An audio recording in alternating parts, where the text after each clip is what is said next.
All right, let's wind the clock back to the battlefields of antiquity. No drones, no missiles, just chariots. Imagine it, Klara. You're a soldier in 2000 BCE Mesopotamia, looking across the plain, and you see chariots charging in. Game changer of its time, swift, deadly, and gave armies mobility that was practically unmatched. Totally. And what's wild is how something as simple as adding wheels to a platform shifted the dynamics of power. It wasn't just military innovation. It created this class of warriors, these charioteers who were almost like celebrities, right? Exactly. Mobility on the battlefield meant everything, and this laid the groundwork for logistics and maneuver tactics that armies use even today. Speaking of firepower, Duke, let's jump a few centuries forward to Greek fire. The Byzantine Empire had this insane edge with it. It was basically ancient napalm, right? A secret, self-igniting weapon used in naval warfare that was impossible to put out with water. You hit the nail on the head there. Greek fire wasn't just a weapon. It was a psychological tool, a terror weapon.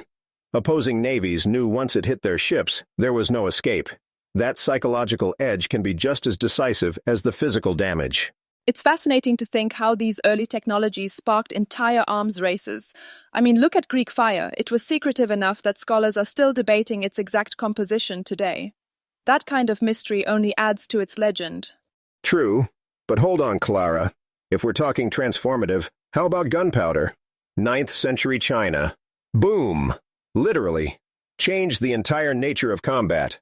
You go from swords and spears to ranged weaponry, and eventually, artillery's pounding fortified walls into rubble. Also, it's where you start seeing the transition from knights and castles to musketeers and urban warfare, right? Gunpowder leveled the playing field, made old methods of warfare obsolete. But it wasn't just physical destruction. It disrupted social hierarchies too. Suddenly, anyone with a firearm had a shot at power, no pun intended. That's what's so fascinating. Military innovation drives social change. So many advancements we see trickle down to reshaping civilian life. You can trace straight lines from battlefield tech to how societies evolved. Definitely. And speaking of tracing, Duke, there's a human story to these weapons. Like the artifacts we dig up today tell us so much about the people back then. A spear point or an arrowhead isn't just a weapon. It's a story of ingenuity, survival, and conflict. It's proof of how history keeps echoing into modern times. Absolutely. Those echoes are everywhere, Klara.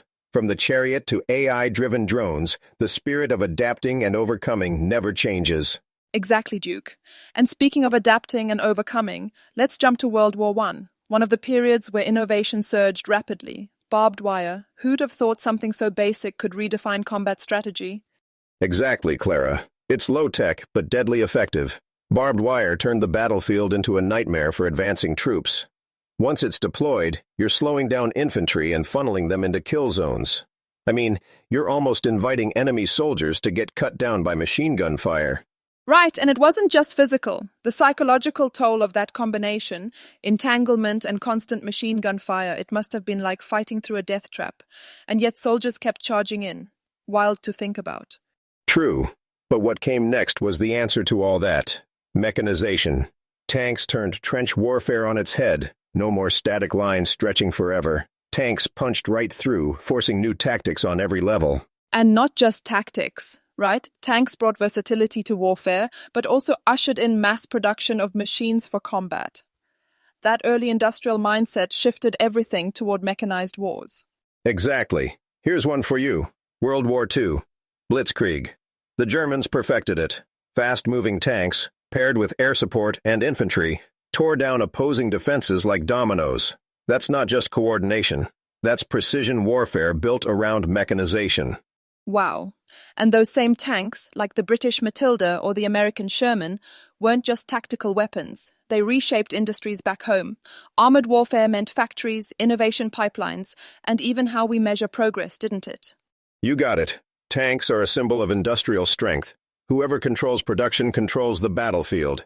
That's a lesson we've stuck to even today. We still see it in how defense manufacturing shapes economies. Okay, but we can't leave out the skies. Early air combat, super crude at first, right? Recon aircraft spotting trenches and troop movements to later bombers, even dogfights. How did that escalate so quickly? One word: necessity.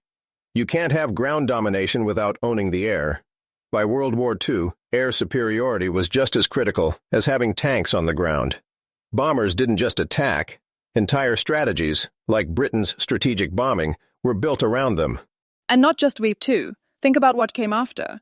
Civilian aviation got turbocharged post-war. You go from warplanes to modern airlines in decades.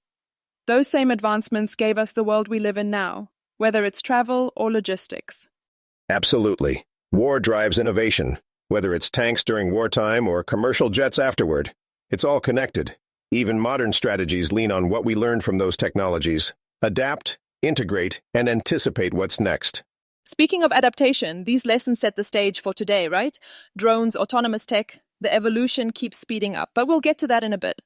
All right, Duke, speaking of how lessons from the past shape today, let's dig into the here and now. The Ukraine conflict has been a reality check on how modern wars, even with advanced tech, still come down to critical resources like ammunition. It's like we're learning, all over again, just how brutally fast these things get used up. Exactly, Klara. It's called logistics burnout. Both sides are firing off thousands of shells per day. For the U.S., it's a reminder that stockpiles and production lines need to be ready. If this war has taught us anything, it's that sustainability and supply matters as much as the weapons themselves. True, but here's where it gets messy. We're pouring billions into this readiness. But what about the opportunity cost? That's money that could go to clean energy or, I don't know, building a more sustainable future? I hear you, Klara, but it's not an either-or situation. You can't fight climate change if your country's vulnerable. The world's getting more dangerous. You have to defend yourself first, or lose the chance to deal with anything else. Fair point, but then you get something like the F-47 Phantom Strike. I mean, wow, that's next-level tech. Stealth, hypersonic speeds, AI co-pilots, it borders on sci-fi. But it also makes me question, where do we draw the ethical line? Ethics are part of war, whether we like it or not. But let's be real. Those AI systems, advanced weapons, they keep us ahead of the enemy. The F-47 practically guarantees dominance in future conflicts. You need that edge, or you're toast. Sure, but AI pilots raise a lot of questions, like who's accountable if an AI makes the wrong call, or worse, if this tech gets into the wrong hands. The gap between protecting and disrupting society is razor thin. No doubt about it, that's tricky.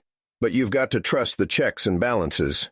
Military tech has always walked the knife's edge. The key is staying ahead, like the U.S. has done for decades. Falling behind isn't an option.